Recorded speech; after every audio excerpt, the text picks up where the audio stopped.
the street crowds in an English cathedral town were going about their ordinary activities. Suddenly, someone spotted a woman who'd crawled out on a narrow ledge near the top of the central tower of the cathedral.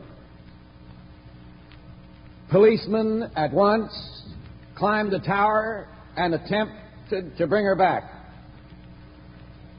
A minister came, prayed with her, pleading with her, to let him talk with her about whatever was on her mind that inspired this last desperate act. A great crowd gathered below, hushed and horrified. After some 30 minutes of indecision, she flung herself from the tower down onto the street. Now nobody knows what problem the woman had that drove her to this desperation. But there was one thing she apparently didn't know, or to which she gave no concern. It's a great, powerful truth. And had she known it, she wouldn't have done that thing. She didn't know that every problem contains its own solution. One of the wisest statements I have heard in many a day is one that I have quoted to you before, I'm quite sure.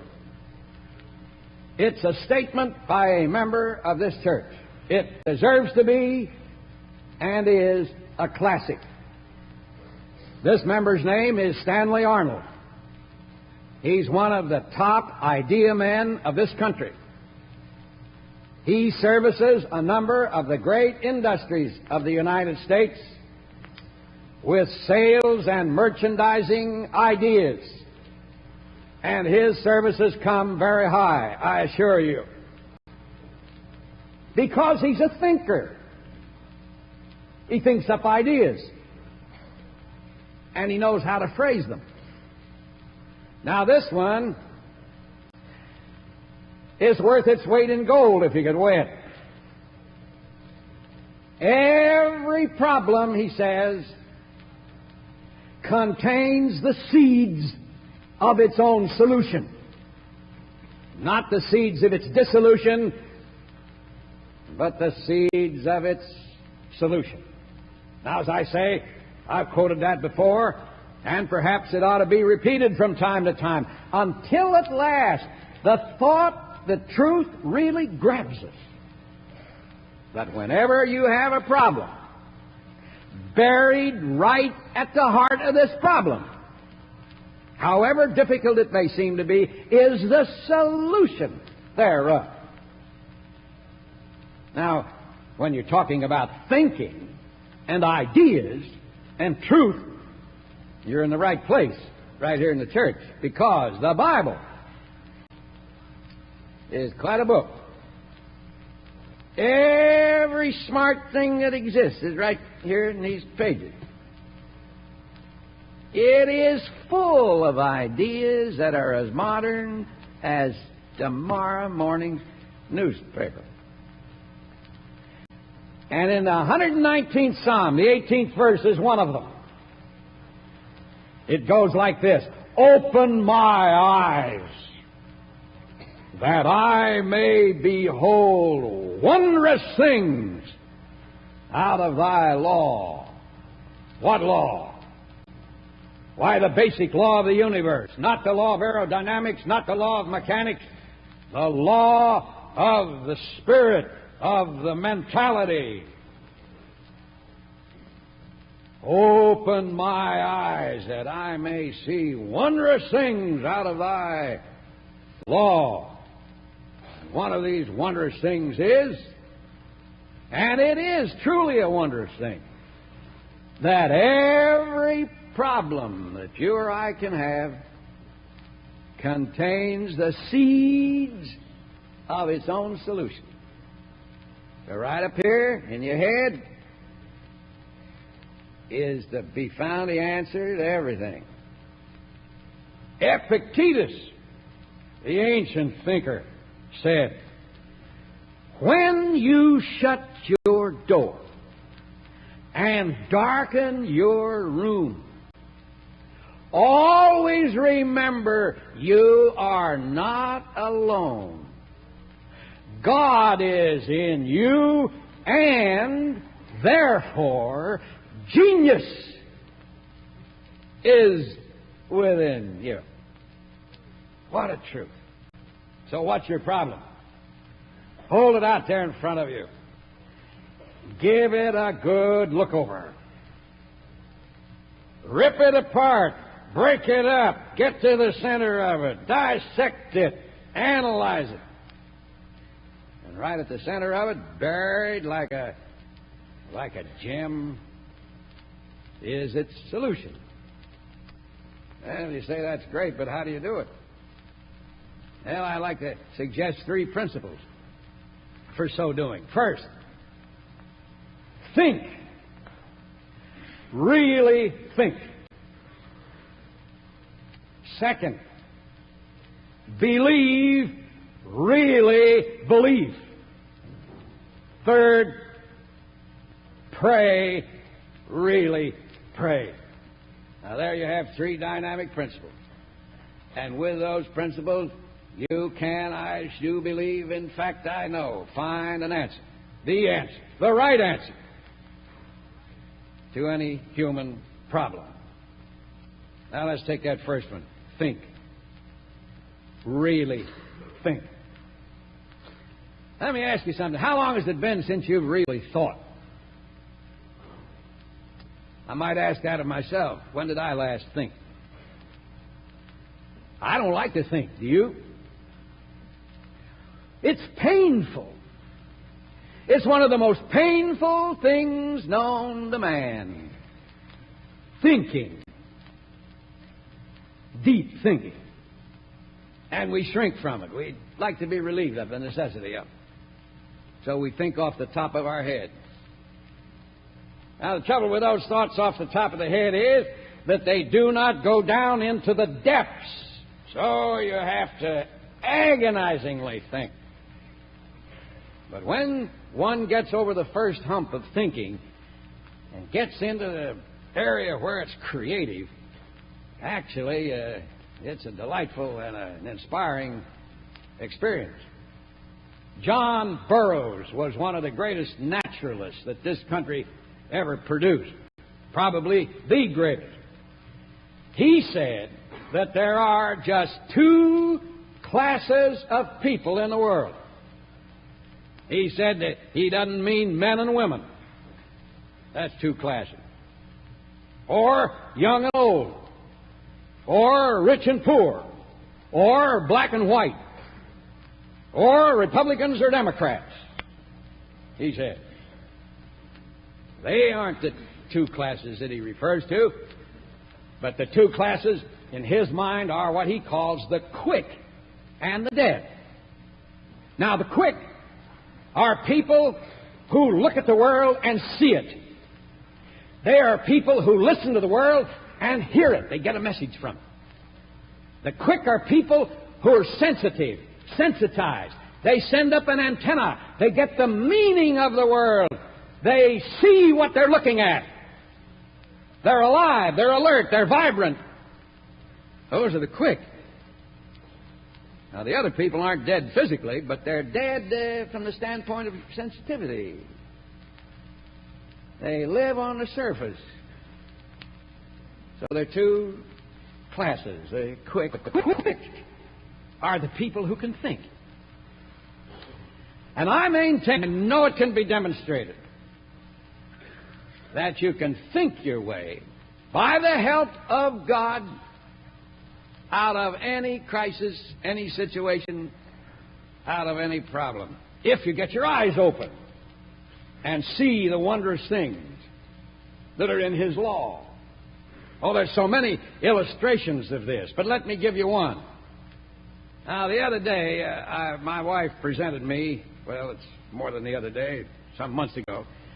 She took all of the sermons that I have preached over 38 years in this church, and she had them bound in nice volumes, number 1, number 2, so on, beginning in 1932. Now, that's a lot of sermons. And she put them up in my office. I don't know whether she put it there for enlightenment or for decorative purposes. But the color of the books fit in with the decor, you might say. And I was very impressed by these volumes. So I thought I'd look inside and see if I could find anything inside that was impressive also. And now bear in mind I was reading my own sermon, which shows to what extremity I was reduced. But I picked up the volume for 1951, and I read one of the sermons there. And you know, even though I say so myself, it wasn't half bad.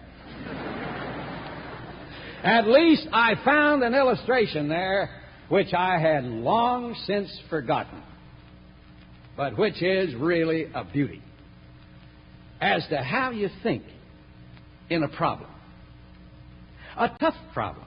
Now, I know that when I talk this way, I have people sitting out in front of me saying, look, you don't know how tough my problem is, which shows that you're thinking, but you're thinking negatively. This was the story. It seems that there was a couple by the name of Mr. and Mrs. Husted, Hustead, and they lived in a little town in South Dakota called Wall, W-A-L-L. Population, I think, some 500 or 600. The time when this story was laid was back at a time when there was a great drought all over that western area of the country. There had been days upon end without any rain, and the soil was pulverized. Finally, the winds would catch it and sweep it in great dust clouds, and it formed what was known as the Great Dust Bowl. This caused one of the greatest migrations in American history. People who no longer could get any value out of a farm. Farm prices fell to nothing. People were ruined. They were impoverished. There was poverty everywhere, all over that part of the country. Now, they ran a drugstore in a little town in such a setting as this, and you can well imagine the drug business wasn't going very well. So they were sitting there one day when the temperature was 100 in the shade with no customers coming into their store, and they were facing financial ruin, although they never admitted that they were. They knew that somewhere there was an idea. They sat in the front windows with their chin in their hands, watching people go along on the highway, which hadn't yet been hard serviced, and great rolling clouds of dust. And there was no car air conditioning at this time. The windows were up, and the dust was sweeping into these cars.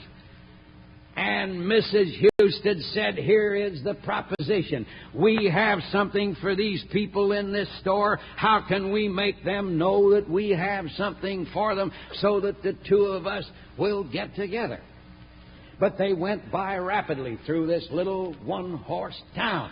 Now, I developed this at great length in order that you can see a problem in which you would seem to think there wasn't a ray of hope. But this woman was a great Christian. She had great faith. She opened her eyes to see wondrous things in God's law. So she prayed, she believed, and she thought. And she asked herself, what would those people out there at this moment with 100 degrees in the shade and this dust rather have than anything else? And the answer came to her out of her head where she was thinking, what they would love to have is a cold, big glass of ice water. So she told her husband to make signs. And they went 100 miles on either side of this village. They were right on the highway. They went 50 miles on either side of the village, 25 miles on either side of the village, 10 miles on either side of the village, and they put up big signs. And the sign says, to all passing motorists, there is a free glass, a tall, frosted glass of pure, cold, delicious ice water awaiting you at the Wall Drugstore, Wall, South Dakota. Hold on till you can get to Wall. They even went so far as to go as far east as Albany, New York. And they put up a sign for a free glass of ice water at Wall, South Dakota, 1,725 miles further on. Did they flock into the drugstore? Of course they did. Until it wasn't long, until Mr. and Mrs. Houston had 25 clerks, not only handing out ice water, but selling their merchandise as well. The point is that we won't acknowledge that there's a possibility of a solution. And we even get a little irritated if anybody tells you that your problem is not without solution. There's a solution to any problem. Doesn't come easy? Of course not. What you have to do is to practice those three principles. Think, really think. Believe, really believe. And pray, really pray. And the result will be that your eyes are opened and you see wondrous things in His law. Why, His law is what? It's the law of prosperity. It's the law of abundance. It's the law of goodness. It's the law of love. And it is just full of creative possibilities and potentials. Just full. The Lord isn't cheap. He wants to give you everything. And you won't be able to get it, however, unless you think, unless you believe, unless you pray. But if you do, then you'll find a solution to any problem. And the second thing, and that's all I'll have time for, is to believe, really believe. Now the question is, how deeply do we believe? Do we again believe off the surface of the mind? There's a statement somewhere, if with all your heart you truly seek me, you will find me. Nobody ever made anything great out of his life who didn't do it with all his heart. I remember years ago talking to a motion picture star whose name would be known to everybody. And I know she'd had a great deal of trouble in her life. And I said, how come you keep at this with such enthusiasm? Why, she said, I do it because I love it. I give my whole self to it. And she did. She wasn't any raving beauty, but she threw everything she had into it. If with all your heart you give yourself to your business, to your children, to your marriage, to your future, to your hopes, why, you're going to come out with something that's lasting and strong. Believe, that's it. The other day I addressed a luncheon at the National Association of Manufacturers up here at the Waldorf Astoria Grand Ballroom. A huge crowd of some of the great businessmen of this country. And I got into a conversation up there with a man who said, there's a man here you would like.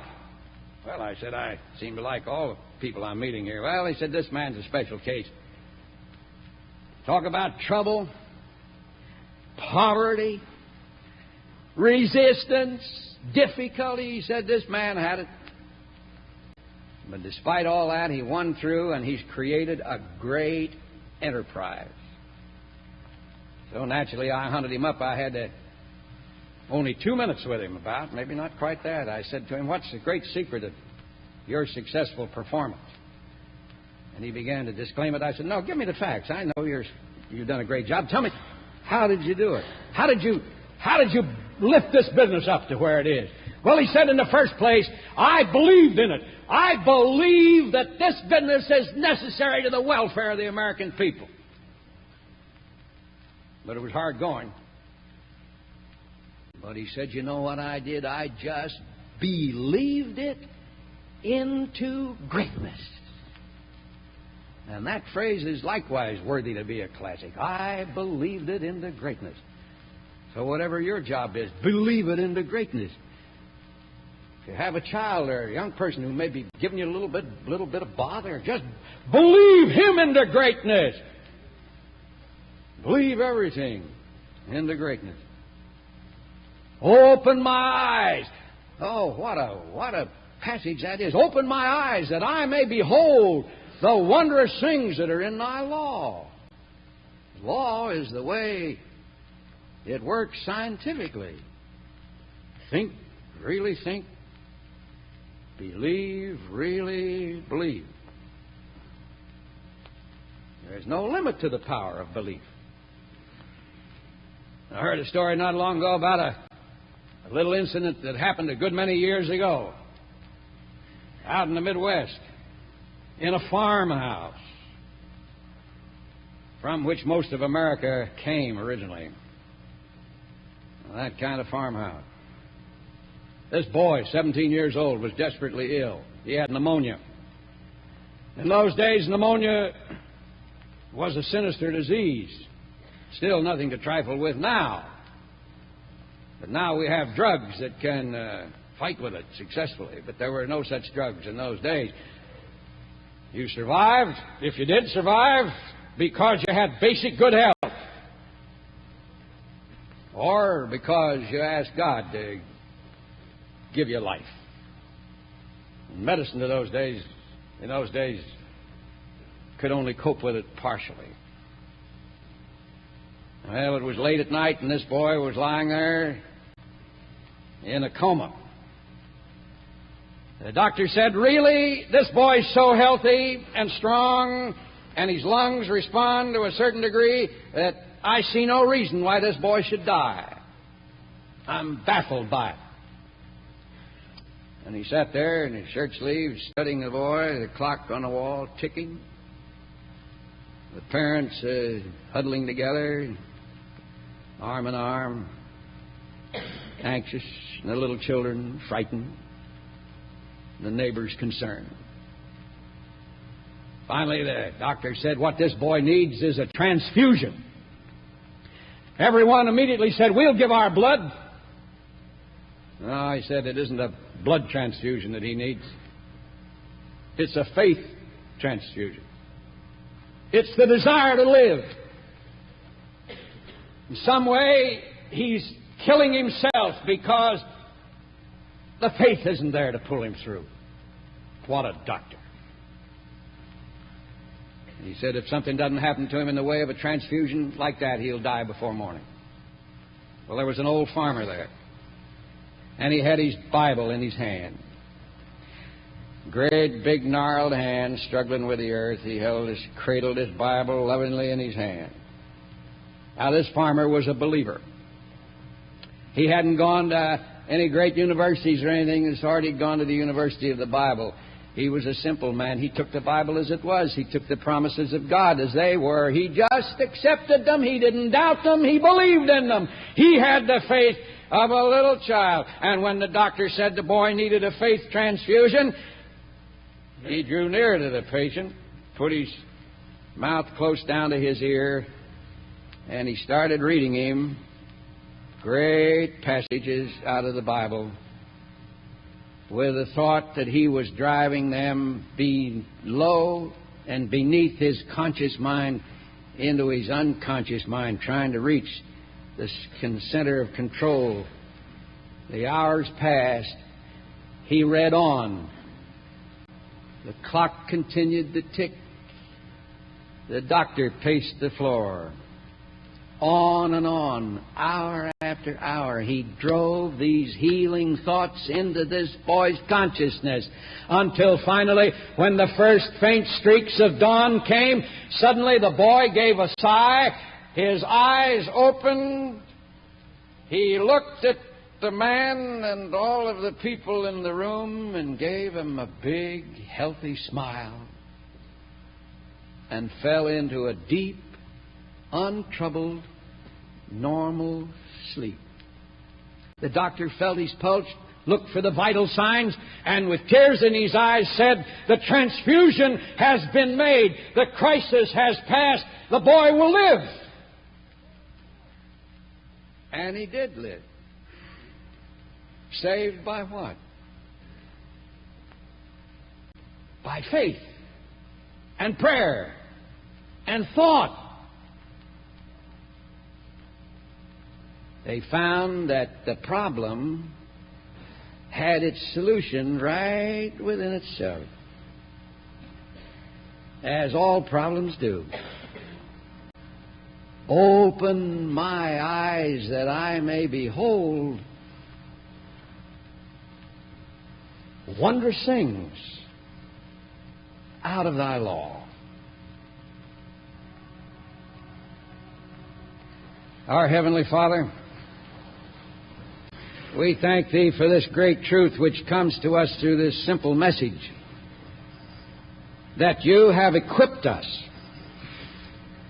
with the necessary mechanism, which is physical to some extent, but more deeply spiritual in its essence and meaning, whereby if we think,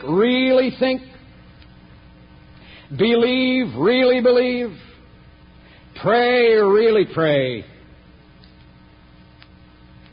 we can find the solution, the right solution, Your solution to any problem that shall ever face us in this life. And for this wondrous thing out of Thy law, we give Thee thanks through Jesus Christ our Lord. Amen.